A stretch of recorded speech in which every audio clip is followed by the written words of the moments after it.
So, wanting to just make a video lately, and I'd figured, you know, for the most part, my videos have quite literally been in so far in like a couple of different gyms. So today, it's going to be a bit of a special video today. I am going to meet up with one of the homies that me and him kind of been in contact with for a while. I've been wanting to meet up with this homie. His name's Luke. Really cool guy. He's a crazy power lifter, and you know, me and him have been in talks. You know, he's been teaching me about a lot of things when it comes to, you know, powerlifting and stuff like that. Like, yo, like, you know, I've been wanting to shoot a video, and I was wondering if you want to be a part of it. And, you know, he was like, yeah, let's do it. So today we're going to be hitting shoulders as far as I know. And we're actually hitting shoulders at my home gym. When I first started posting like crazy, my home gym is quote unquote LA Fitness, but I don't really call it my home gym, although it was the first gym that I started on my gym journey. But I considered my home gym EOS Fitness, which was back in my I guess the home that I used to live in, which was Wesley Chapel, Florida, and now I moved to Ruskin, Riverview, Florida. It is definitely a home gym of mine, and you know, I consider that home. That's my place. That's where like the pressure or the idea of wanting to do content creation just literally started from EOS Fitness. Just because me and my homie Ken, me and him, we did like so many videos. That's where I PR'd first time in 225 on bench. That's where I PR'd 405 deadlift. That's where I PR'd 315 on squat. That was like my prime, if like quote unquote prime, before I had a hamstring injury, hip flexor injury, you know, all this injuries and stuff. Like that was like the prime me. Like that's where like I was just going ham in the gym every day. A little bit reckless, but obviously like I have more knowledge to what I'm doing now, to my workouts and stuff. But anyway, it's literally a home gym of mine, and I'm just excited. I have future upcoming videos, which I will probably post maybe a week later, I don't know, maybe a day or two later, depending how I feel, depending my time schedule. Today's gonna be a great workout, and as for future content, future videos, it's gonna be even better. I want to be able to involve more people in my videos, because there's a couple of people who actually want to be involved in my videos, which I'm very excited. And you know, the love and support that I get in the videos that I just been making, just trying to figure out like the kind of content that I enjoy making, and that as a viewer perspective, how can I grab towards other viewers to be able to gravitate towards my video. But at the end of the day, these videos are just genuinely just because I'm having fun, and just to be able to inspire, and that's just my goal every day, and to literally just be the inspiration that I just kind of just always wanted to be. It's gonna be a long drive, so continue to record when I get there. And yeah, actually just got here. Boom, where it all started. I'm actually pretty excited to just lift here again. Normally I just blast music, but my radio is just completely done for. So I know I'm an ambassador of Bucked Up, you know, which you can still use the code and everything. But this one's Ghost Burn. Free is just really great. I love it. It's what I've been using for the past days. Kiwi, strawberry, the flavor's great. I think Ghost just never miss when it comes to flavor. You know, if you want like a chill kind of thing, I'd recommend Ghost. But still, if you want something crazy and you want to be crazy all the time, you know, take so many like caffeine, have that itchiness, Bucked Up would be a great brand for the pre-workout. Homie should be here any minute now, honestly. And I've just been, you know, chilling. But it just, the flavor itself, like, it just tastes really good. I double scoop it. One scoop I think is like technically 200 milligrams of caffeine, and then the second one would be obviously like another 200. Really great pre. But yeah, homie should be here any moment now, actually. Oh jeez, that went all over the air. So I kind of already did the intro and everything. Here in the car. Then we got Bulky Luke over here. You feel me? Alright, shit. Alright, so we're hitting let me see, we're doing just straight shoulders today, right? Mm-hmm. Yeah, shoulders with some forearms. Oh shoot, I forgot we were doing forearms. Bro, because my forearm is like, it's small, dog. I feel like it's small. I just don't prioritize as much as I should, you feel me? That's why you're doing shoulder day. Yeah, dog. So we're gonna hit this right now. We kind of already warmed up and everything. We're gonna hit it some. Alright. This is the warm-up set. No, not the warm-up set. This is the actual set for me. set? What plate you set? Yeah, bro did a 4 plate raises. 4 plate? No, 1 plate. Yeah, he did a 45 raise. I'll show him the video. How many more bones will you crush? How many lives will you destroy in pursuit of what you call justice? You are the product of everything you fear.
You got it. Come on.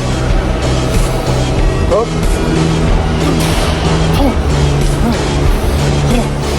Up.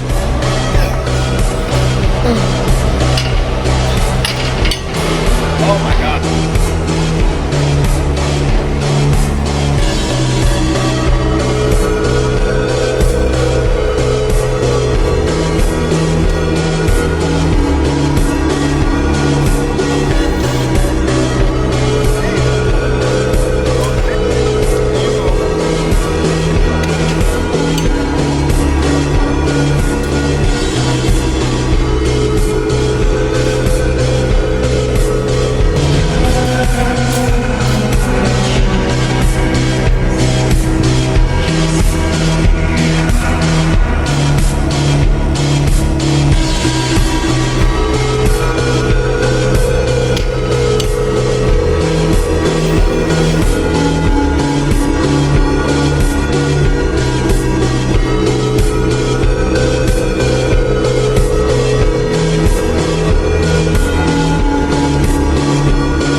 I bet. So we just got crumble. Dog. Can you see it? Yeah. I know you can't really get close up, bro. Oh, yeah. So we got right here. Actually, this is my second time having crumble. Ever? Yeah, ever. Because the first time I had it was at my job. The first time I ever had it was at my job. Because we have leftovers, and then we just end up like, bro, it's just. And then we just gave it to Crumble. They're like, yeah, we'll give you a bunch of stuff, and they gave us like 3 boxes of this free worth of Crumble because we traded in like our leftover food when it was gas. Oh my god. Boom. I was craving it for 2 weeks, dog. I was yelling at my manager. I was like, bro, we need to give in some food at Crumble right now. 'Cause I can't wait any longer. What's up, the cheesecake one? Yeah, butter cake. Bro, wait, you have that one? Yeah, the cheesecake one? That's a little tiny one. Alright, we're gonna try this one right here. Which one's that one? I think it's banana something. That's so good. Holy shit, Alright, so I started bulking just now after eating this. This was an average snack in my world type shit. Alright, bulky look. Tell us a little bit about yourself, you feel me? Like, where are you from? What do you do for a living? Do you have kids? Do you have a wife? Do you have your own house? So I'm a 13-year-old vegan. Okay.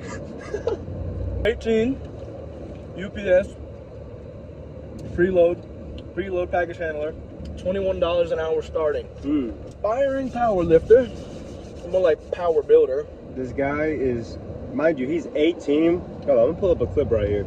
Teacher in class, always be spinning, she trim pass. Don't tell the fuck about gang, she got 10 hoes to show, she got all them bodies. I got like 10,000 hotties. Bitch, move foot like a thotty. I'm sitting outside with a Glock on my head. Hell yeah. Oh yeah.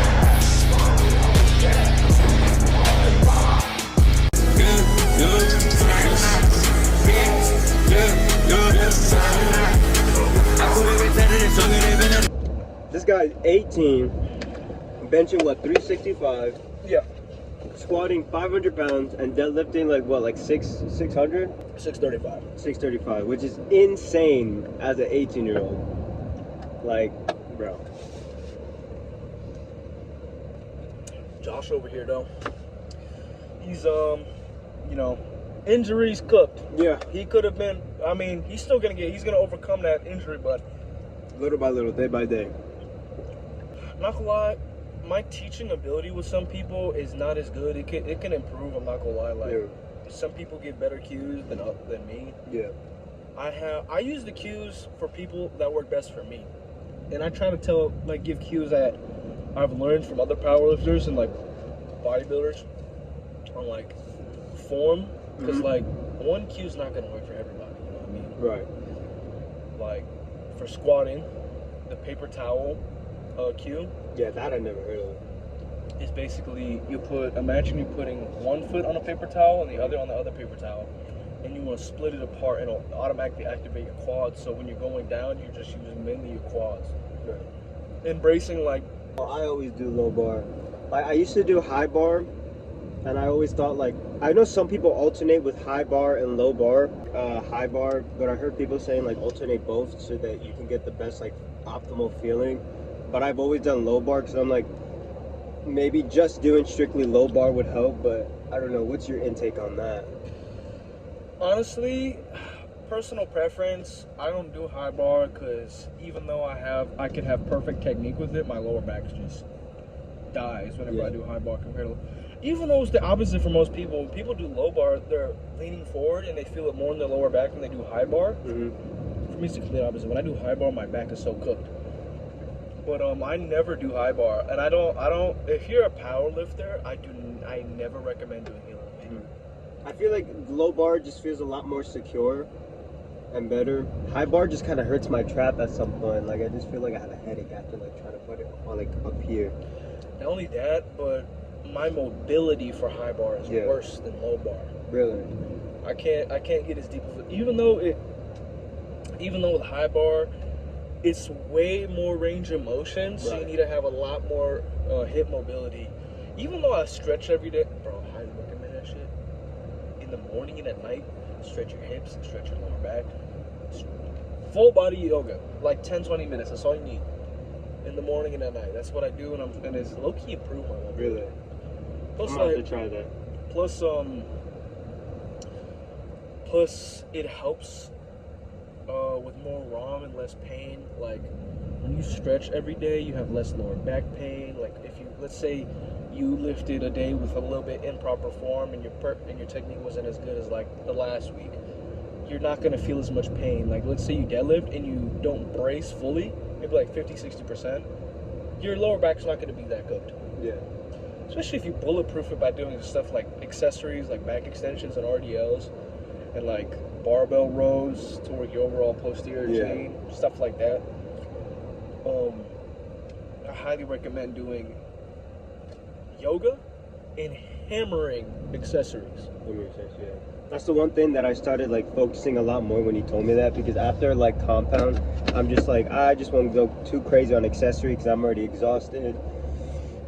And I kind of just like I don't like half butt it, but like I definitely have a lot more in the tank when I do accessories, but I kind of just cut it short. I'm just like, I did my compound. That's what I came for today mainly. And that just screws me over because now I'm just in a plateau for like a good like fat minute. That's probably why. Yeah. You need to mainly focus on the RPE 6 to 7. Sometimes you're gonna do like a top single or like a double or maybe even a triple. But you don't want to have like an RPE 8 every session, because then you'll get so fatigued to where your accessories, you're going to be tired. Of course, you still want to have high intensity, but not so much where it fatigues you for the rest of your workout. Yeah. Unlike deadlifts and squats, though, you're using a lot more muscles, and it's a lot harder than bench. Yeah. You will indefinitely be fatigued, but you could still do fatigue management, and some people deadlift 2 to 3 times a week. Yeah, I can't even do that. Hell no. I did 2 times a week, but the thing was, my ego was just so high when I first started the gym, so I literally deadlifted like singles every single time, and I'm trying to like beat like the day before. I don't even know how my back hasn't even like just snapped yet at the just the ridiculous training that I was just doing beforehand. Yeah, like not gonna lie, that was me when I first started. That's how I herniated my disc. You had a herniated disc? So I herniated my disc and I had a lumbar spine fracture from trying to attempt a 525 deadlift. This is when I was 15 years old, and how many times a week were you deadlifting? Just once. Not twice, just once. Once worked for me. I've always done once, and But how come you got the herniated disc from just once a week? So what I did was every session, I kid you not though, deadlift is obviously my best lift. Yeah. And it grows rapidly. Like, there's some points in time where it kind of plateaus, but then there's other points in time where it's like, I gain weight on my deadlift like that. And when I was 14, 15, when I started learning technique, when I was 15, that's when I started kind of taking deadlifting a little more seriously, but at the same time, my technique was still bad. I pulled with all my back, no slack pull, no using, like, pushing against the floor like a leg press, that cue, no nothing. Literally, it was so much weight that I wanted to get it up so bad, because I was in a very, very tiny family kind of gym, and it's like a gym where you know everybody. Right. And everybody was watching, so I was like, I'm gonna get this shit up, or I'll die trying. Herniated my disc. I barely got off the floor. Crack. Pop. I had to sit down, and then I had to go to orthopedic and MRI. I fractured my lumbar spine. I was out of the commission for over a year. And then I got back into deadlifting slowly. And then my ex-girlfriend, Abby, I got another injury. Cooked my lifting for about 6 months. This was last year. Yeah. So last year from June. We were actually like, oh no, not this year. September, October, no, 5 months, sorry. October is when I started lifting seriously again.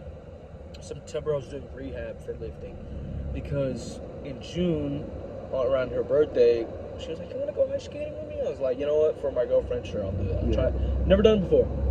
I will never go ice skating. I'll never go skiing, snowboarding, skateboarding, none of that. My balance is atrocious. I fell directly on my shoulder, but my arm was like this. So when you have your arm like this, you could feel your clavicle bone kind of popping out, and it smacked directly on the ice. And the ice isn't like fridge from your fridge ice. It's like it's solid. concrete. Yeah, like. So I fell directly on that, and I couldn't. My arm was immobile. Like I couldn't even put a t-shirt on without excruciating pain. So I couldn't bench, couldn't curl, couldn't do my overall strength went down horrendously. This is a point in time where I was like, you can get stronger than you were beforehand when you got injured. Because low key, depression hit it hard. And when you get an injury that bad and you out of commission for like 5 months. Yeah. You don't go to take a toll to you, like mentally. Yeah, because you see all the progress you made over the years just go down in 5 months. That's the same thing that I felt too when I tore my left hamstring. I was just like, okay, like this isn't nothing crazy. I'll get back up from it. And then after like I came back, I was like, all right, bet I'm gonna do it again. And then when I squatted, and then I felt a snap here, I was out even longer, and it like took such a huge toll on me. And I was like I don't want to do this anymore. Like I couldn't walk. Like it was like hurting. Like the next day I was fine. Like it wasn't like a major tear to where like I had to go to the hospital. Like it was like a minor tear where I was like, okay, like it's manageable. And then it hit harder like when I felt better and I was able to like do things without like, I literally picked up just the bar by itself and I squatted. This was like maybe like a month ago. No, not even a month ago. When did Hurricane Helen hit? Helene or whatever her name is. Last month or 2 months ago. Last month, I want to say. And when I squatted, just the bar, I felt like it felt weird and it felt uncomfortable. It felt like I was gonna like snap it if I went like any like forward or whatever. And like I was just like, bro, like I hated that. And then now like yesterday, like I was fine because I was like, at least I'm able to do 25, but I still feel like it's not as bad. Like I feel it, like it's there, but it's like it doesn't hurt no more. But I can feel like it's either like it just probably lost a good majority of strength, and now I need to like slowly rebuild that back up. I'm no PT by any stretch of the imagination. Yeah. But what my buddy, my physical therapist buddy Eric, start with machines. Don't even touch compounds until you feel 100%. Yeah. Because if you feel 80%, there's still extra 20 where you could cook yourself. So you don't want to even bother. When you feel 100%, where your hamstrings don't feel bad, your knees don't feel bad, like anything going on down there doesn't feel bad, then when you should do compounds.